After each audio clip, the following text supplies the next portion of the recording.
Hello, students. Today we are going to learn the classification of business activities.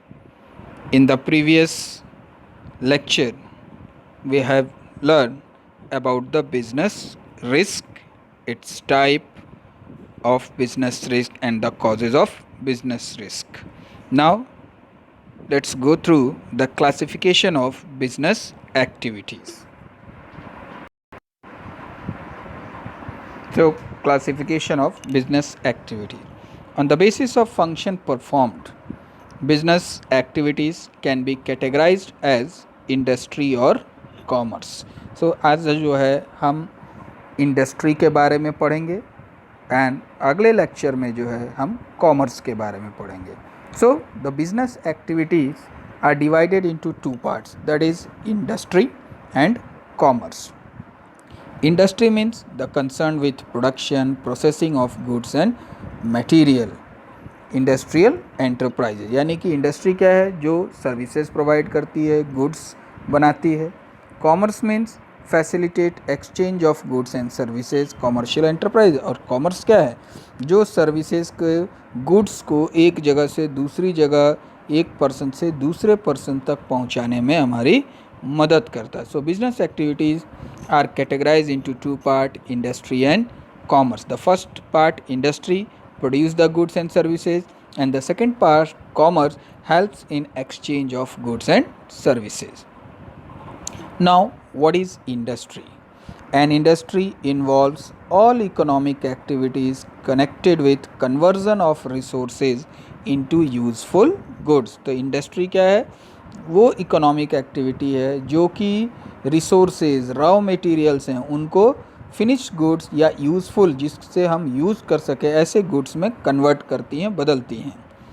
Production और processing of goods involves mechanical appliances and technical और professional skills. और ये industry जो है, इसमें production process होता है, प्रोसेसिंग होता है. प्रोसेसिंग मतलब कई स्टेजेस से रॉ मटेरियल गुजरता है. अलग अलग तरह के मैकेनिकल अप्लाइंसेज मतलब different types of machines use होती हैं. टेक्निकल और प्रोफेशनल नॉलेज यूज होता है, तब जा कर के गुड्स प्रोड्यूस होता है. Industry includes groups of business enterprises doing similar और रिलेटेड बिजनेस एक्टिविटीज़. और एक इंडस्ट्री जो होती है, उसमें बहुत सारे बिजनेस फॉर्म्स होती हैं, ऑर्गेनाइजेशंस होती हैं, जो एक ही तरह का या एक जैसा एक्टिविटी परफॉर्म करती हैं. जैसे शुगर इंडस्ट्री, गारमेंट इंडस्ट्री हो गया, लेदर हो गया, क्लोथ्स हो गया. तो ये सब अलग अलग टाइप की इंडस्ट्रीज़ हैं. ठीक है, सीमेंट इंडस्ट्रीज़ हो गई. तो इंडस्ट्री का मतलब जो उसमें एक जो कंपनीज़ हैं, वो एक ही नेचर ऑफ का ही गुड्स प्रोड्यूस करती हैं. Industry creates form utility. Form utility का मतलब होता है कि वो रॉ मटेरियल को उस फॉर्म में कन्वर्ट करती हैं जिससे जो कि हमारे लिए यूज़फुल हो और हमारी वांट्स और डिज़ायर को सेटिस्फाई करे. As it convert factors of production into forms that are required by consumer. ठीक है, तो इंडस्ट्री फॉर्म यूटिलिटी क्रिएट करती है. फॉर्म यूटिलिटी का मतलब रॉ मटेरियल को इस तरीके से परिवर्तित करती है, बदलती है गुड्स या सर्विसेज में जो कि कंज्यूमर्स को चाहिए. Industry produce both consumer goods and producer goods. ठीक है, तो इंडस्ट्री जो है वो कंज्यूमर गुड्स भी बनाती है और प्रोड्यूसर गुड्स. अब कंज्यूमर प्रोड्यूसर गुड्स क्या है, आप ध्यान से देखिए. So consumer goods all such goods that are directly consume by the consumer. यानी कि कंज्यूमर गुड्स, उपभोक्ता के पास जो गुड्स होता है, सामान होता है, वो कहलाता है जिसे वो अपने लिए कंज्यूम करते हैं, उपयोग में लाते हैं. Cloth, food item, electronic goods etcetera. Producer goods क्या है, all such goods which are used by other business organization for production and consumer goods, consumption of goods. यानी कि प्रोड्यूसर गुड्स वो गुड्स है जो दूसरे बिजनेस यूनिट्स अपने production process में यूज करते हैं. जैसे मशीन्स हो गए, ठीक, जिसे एक कंपनी बनाती है, फिर वो दूसरी जगह यूज होता है और उससे प्रोडक्शन का काम किया जाता है. For example, textile industry includes all business organization manufacturing, procuring and selling items like yarn, fabric, ready-made garments etc. तो इंडस्ट्री क्या है, जिसमें एक ही जैसा काम होता है, यानी कि जो भी ऑर्गेनाइजेशन जिस इंडस्ट्री से जुड़ी होती है उसी तरह का नेचर ऑफ वर्क वहाँ परफॉर्म होता है। अब इलेक्ट्रॉनिक इंडस्ट्री है तो सारे बिजली के सामान बनाने वाली कंपनी जिसमें जुड़ी होंगी। Includes all companies involve in production of electronic goods like television, microwave, refrigerator etcetera. तो मेरे ख्याल से आपको इंडस्ट्री का कॉन्सेप्ट क्लियर हो गया होगा। Now industries can be divided into 3 broad categories, ठीक है, और इंडस्ट्री को भी 3 कैटेगरी में बांटा जाता है। The first one primary industry, secondary industry and tertiary industry. अब प्राइमरी इंडस्ट्री क्या है? Primary industry again further divided into 2 part, extractive and genetic. Extractive farming, mining, hunting, fishing etcetera. Extractive industry का मतलब हो गया ऐसी इंडस्ट्री जिसमें natural resources को यूज किया जाता है, खोदा जाता है, ठीक है। फार्मिंग हो गया, माइनिंग हो गया, ठीक। जेनेटिक जिसमें reproduction of animals, birds, nurseries, pisciculture, देखो मछली पालन हो गया, पोल्ट्री फार्म हो गया। सेकेंडरी इंडस्ट्री में manufacturing and construction industry. Manufacturing के भी कई पार्ट हो गए, analytical, synthetic, assembly, cosmetic, processing, these are the type of manufacturing industry. Then construction industry, it is a part of secondary industry. Tertiary service provider, यानी कि जो हमें different types of services provide करती हैं, ठीक। Banking, transportation, advertising, insurance, ये service industry है। Tertiary is nothing but service industry जो provide the different types of services. Now go through these industries in detail. The first one is primary industry. So primary industries includes all activities related to extraction and production of natural resources, ठीक है। तो primary industries में वो उद्योग आते हैं जो कि नेचुरल रिसोर्सेज को खोदने या प्रोड्यूस करने में मदद करते हैं। Reproduction and development of living organism, plants etcetera, ठीक है, ये प्राइमरी इंडस्ट्री है, ठीक। प्राइमरी इंडस्ट्रीज आर सब divided as extractive and genetic. Extractive का मतलब हो गया खुदाई से जो मिले, और जेनेटिक हो गया जिसे रिप्रोड्यूस किया जाए। So first of all go through the extractive industries.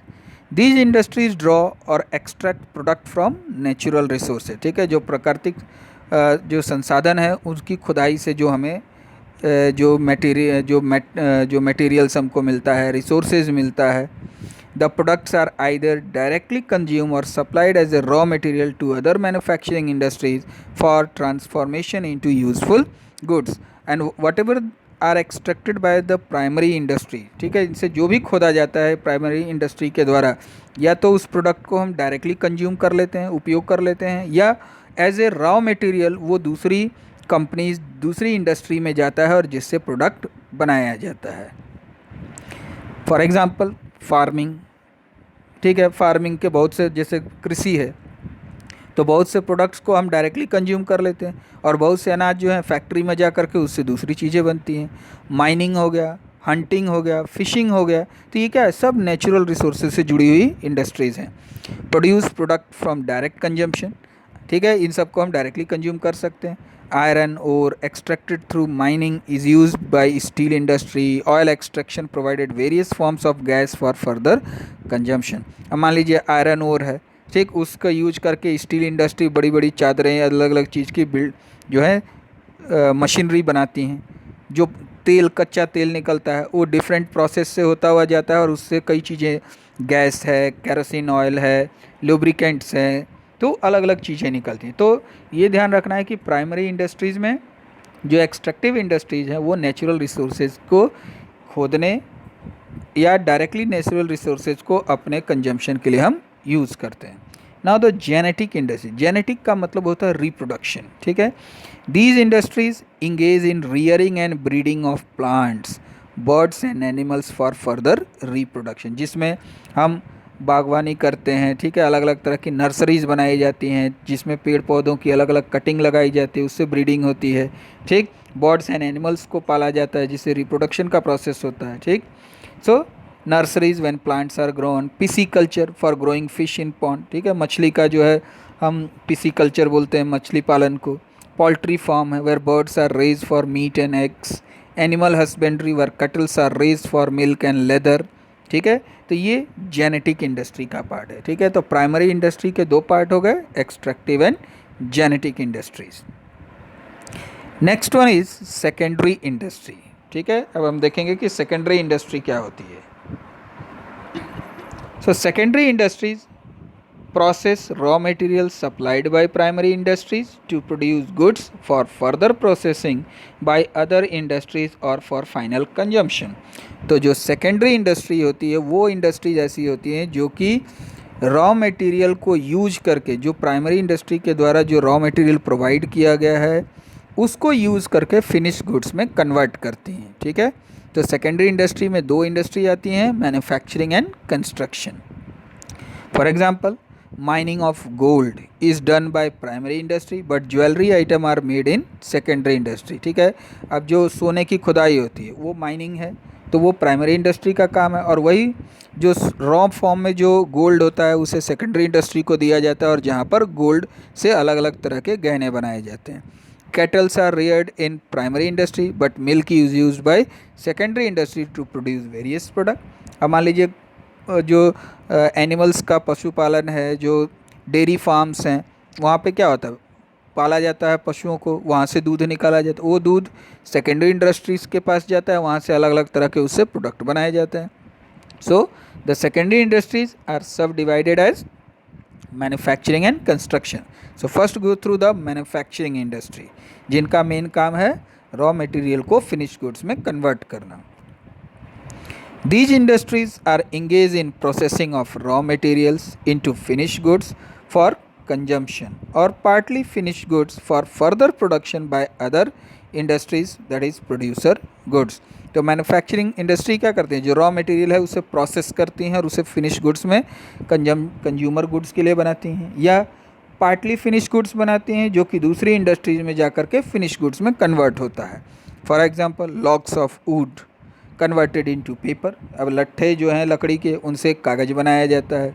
Manufacturing cement for using construction industry. ठीक है, अब ये इंडस्ट्री मैन्युफैक्चरिंग इंडस्ट्री सीमेंट बनाती हैं, और इस सीमेंट ये क्या है, सेमी फिनिश्ड है, इससे कंस्ट्रक्शन इंडस्ट्री को दिया जाएगा, जिससे बिल्डिंग्स और अलग चीज़ और दूसरी चीज़ें बनाई जाएंगी। Now the manufacturing industries can be further classified on the basis of the function. ठीक है, अब ये these are the different types of manufacturing industries, and in examination definitely the question asks on the basis of examples you have to find out what type of manufacturing industry is this। so the first one is analytical industry। ठीक है, ये ध्यान से समझिएगा कि किस industry को कैसे पहचानना है। so पहला है analytical industry।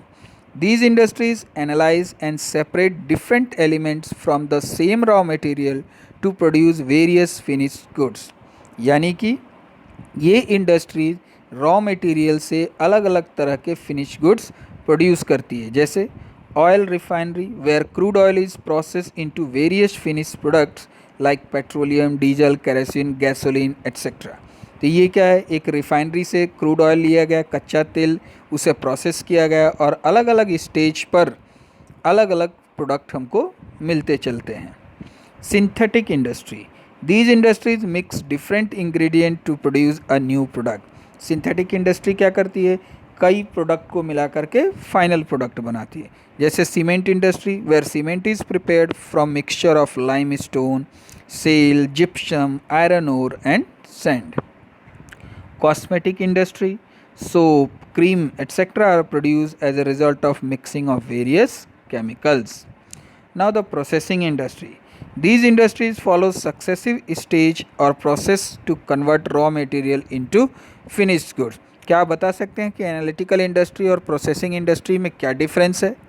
दोनों में ही प्रोसेस हो रहा है। मेन डिफरेंस ये है कि एनालिटिकल इंडस्ट्री में जो रॉ मटेरियल है, जब वो डिफरेंट स्टेजेस से गुजरता है तो हर एक स्टेज पर एक नया प्रोडक्ट सामने आता जाता है, जबकि प्रोसेसिंग में जो फाइनल प्रोडक्ट है वो सारे स्टेजेस से गुजरने के बाद लास्ट में जाके प्रोड्यूस होता है। Textile industry, fabric is preparing following process of preparing fabric from yarn, removing impurities, dyeing and printing. इसी में पेपर इंडस्ट्री भी, it is a part of processing industry. Sugar industry, it is a part of processing industry. So you have learn the different types of manufacturing industries on the basis of function performed by them. Now इसी का एक part है assembling industry. Assembling मतलब जो products हैं, parts हैं, वो different industries में बनते हैं और आ करके उनको एक जगह जोड़ करके उससे फाइनल प्रोडक्ट बनाए. जैसे कंप्यूटर है, कंप्यूटर के पार्ट्स अलग अलग कंपनीज बनाती हैं, लेकिन वो एक जगह ला करके उसे जोड़ के एक कंप्यूटर का रूप दे दिया जाता है. These industries assemble different components to make a new product. These components may be manufactured by themselves or other business enterprise in the same industry. Automobile industry हो गई, टेलीविज़न हो गया, कंप्यूटर हो गया, वॉचेज हो गया. तो जितनी ज़्यादातर जो इलेक्ट्रॉनिक गुड्स हैं उनके पार्ट्स अलग अलग जगह बनते हैं और एक जगह ला करके उसे असेंबल कर दिया जाए, मतलब जोड़ करके एक फाइनल प्रोडक्ट प्रोड्यूस किया जाता है. Then the second one is of secondary industry is construction industry. These industries are engaged in the construction of building of roads, dams, flyovers, building tunnels, etc. These industries need engineering, architectural and technical skill. और सबसे बड़ी खासियत construction industries की ये है कि जो भी प्रोडक्ट कंस्ट्रक्शन इंडस्ट्री के द्वारा जहाँ पर बनाया जाएगा उसे वहाँ से शिफ्ट करना पॉसिबल नहीं है. DLF Construction Company, Larsen and Toubro, these are the companies who are mainly engaged in the construction work. So these are the two types of secondary industry, that is manufacturing and construction. Now the third one is tertiary industry. Tertiary industry मतलब service sector which provide the different types of services for the exchange of goods and services. Tertiary industries provide supporting services to primary industry and secondary industry to all activities related to trade. Trade means buying and sell. क्योंकि अगर ये tertiary industry नहीं होगी तो goods को एक जगह से दूसरे जगह ले जाना पर पॉसिबल नहीं है. रिस्क कौन उठाएगा, ठीक है, कैसे हम बायर और सेलर को कॉन्टैक्ट में लाएंगे, कैसे प्रोडक्ट की जानकारी हम लोगों तक पहुंचाएंगे. So all these facilities are provided by the tertiary industry. All tertiary industries are mainly service provider, ठीक है. These industries removing hindrance arising due to the process of production, distribution of goods.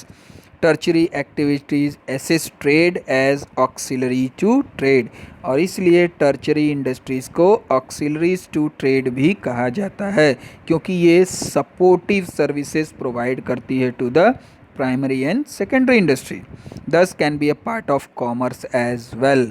और इस चीज़ से आपको समझ में आ जाएगा कि कॉमर्स क्या है. Commerce is the combination of trade and auxiliaries to trade. Commerce में बाइंग सेलिंग के अलावा ये सर्विस इंडस्ट्रीज़ भी आती हैं और ये मिलकर के कॉमर्स का पार्ट बनती हैं. For example, banking, transportation, advertising, insurance, packing, warehousing. These are the different types of services provided by this tertiary industry to the primary industries and secondary industries. And without the help, without the support of tertiary industry, it is not possible for any business unit to capture a big share in the market, to inform about the product they have produced to the customers. They are free from the risk because this tertiary industry bearing the risk of the production organization, manufacturing units, etc. So this is a part of industry business activities. The first part we have learned today, industry, that is categorized into primary, secondary and tertiary industry. Primary industry again categorized into extractive and genetic, secondary manufacturing and construction, and the third one is tertiary industries.